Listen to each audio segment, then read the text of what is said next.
Masih mahalnya harga kebutuhan sembako pasca Lebaran disikapi oleh pihak kelenteng Kwan Sing Bio Tuban dengan menggelar acara bakti sosial.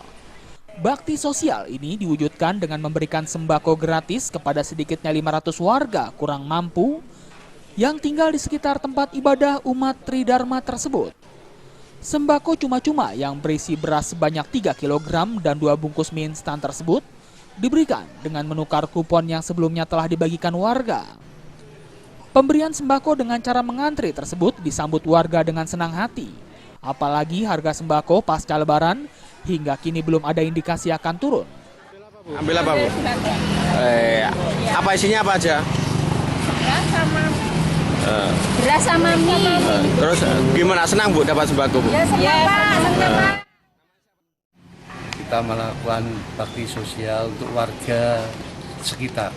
Jadi hanya di sekitar tempat ibadah Tridharma Kwan Sing Bio. Berapa paket, Bu? Dengan jumlah 500 paket. Pemberian ini diharapkan bisa sedikit meringankan beban warga sekitar pasca Lebaran. Sebab harga-harga sembako masih cukup mahal dan memberatkan warga kurang mampu.